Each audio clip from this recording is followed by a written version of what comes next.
മഹാരണത്തിനായി ദുര്യോധനൻ അവന്റെ 11 അക്ഷോണിയെ വിഭജിച്ചു.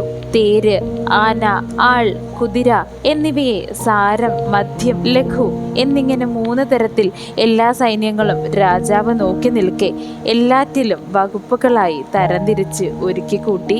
അനുകർഷങ്ങൾ, തൂണീരം, വരൂധം, ചാട്ടുകുന്തം അതായത് തോമരം, ആവനാഴി, ശക്തികൾ, ഇരുവശത്തും മുനയുള്ള വാൾ, ധ്വജം, കൊടിക്കൂറ, വില്ല് എയ്യുന്ന തോമരം, വിചിത്രമായ രജ്ജുക്കളോട് കൂടിയ പാശം, മേൽവിരിപ്പുകൾ, തല ചുറ്റിയുള്ള യന്ത്രം, എണ്ണ, ശർക്കര, വെള്ളമണൽ, പാമ്പിൻ കുടങ്ങൾ, മണികെട്ടിയ പരിചകൾ, ചീറ്റുന്ന ഫിണ്ടിപ്പാലം, തേൻ പുരട്ടിയ മുൽഗരം, അങ്ങനെ തുടങ്ങിയ വിചിത്രമായ പല ആയുധങ്ങൾ, അഗ്നി പോലെ ജ്വലിക്കുന്ന ചിത്രയോധന്മാരും ചട്ടയിട്ട ശൂരന്മാരും, ശസ്ത്രത്തിൽ അഭ്യാസബലമുള്ളവരും കുലീരന്മാരായ അശ്വജാതിജ്ഞന്മാരും, സാരഥ്യത്തിൽ നിപുണന്മാരും, ധ്വജങ്ങൾ, പതാകകൾ എന്നിവ കെട്ടുന്നതിൽ സമർത്ഥന്മാരും, മുഖ്യന്മാരായ തേരാളികളും ഹയവേദികളും, 4 കുതിരകളെ പൂട്ടിയ തേരുള്ളവരും, 100 വില്ലുള്ളവരും, ഇങ്ങനെ ദുര്യോധനന്റെ പടയിൽ വളരെ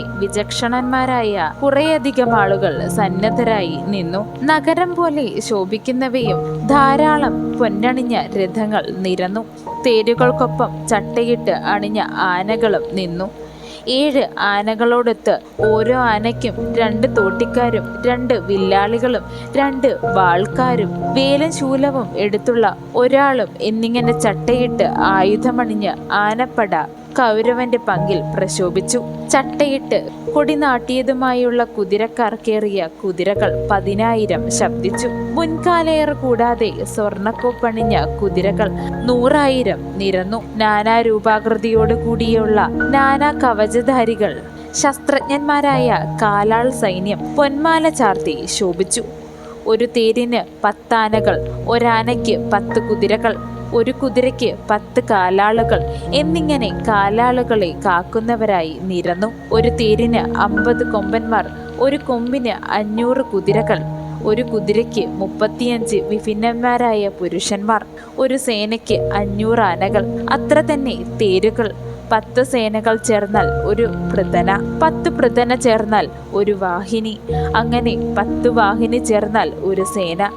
പൃഥന, ധ്വജിനി, ചമ്മു ഇവ ഓരോന്നും 10 ഇരട്ടിയായി കണ്ടു. പര്യായം കൊണ്ട് അക്ഷോണിക്ക് വരൂധിനി എന്ന് പേരും ഉണ്ടാകുന്നു. അതങ്ങനെ വളരെ ഭംഗിയായി കൗരവന്റെ പടയിൽ ശോഭിച്ചു.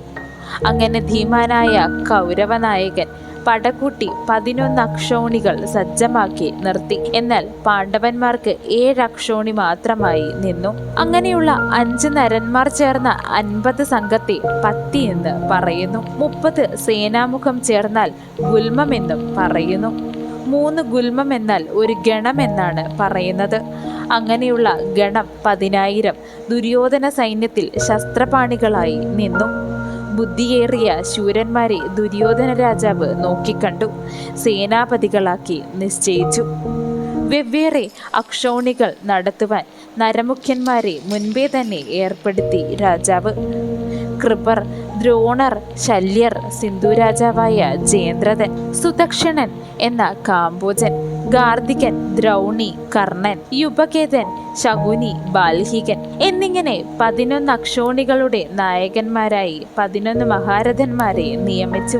അവർക്ക് നിത്യവും വേണ്ട സമയങ്ങളിൽ പരസ്യമായി വേണ്ട വിധത്തിലുള്ള ബഹുമാനങ്ങൾ നൽകി. ഇങ്ങനെ നിശ്ചയങ്ങളെല്ലാം ചെയ്ത് എല്ലാ മഹാരഥന്മാരും അവരുടെ പരിചാരകന്മാരും രാജസേനകളും രാജപ്രീതി വരുത്തുവാൻ തയ്യാറായി നിലകൊണ്ടു. അങ്ങനെ അവരേവരും ചേർന്ന് കുരുക്ഷേത്രത്തിൽ ദുര്യോധനനെ സേവിക്കുവാനായി, ദുര്യോധന നന്മയ്ക്കായി തയ്യാറായി നിലകൊണ്ടു.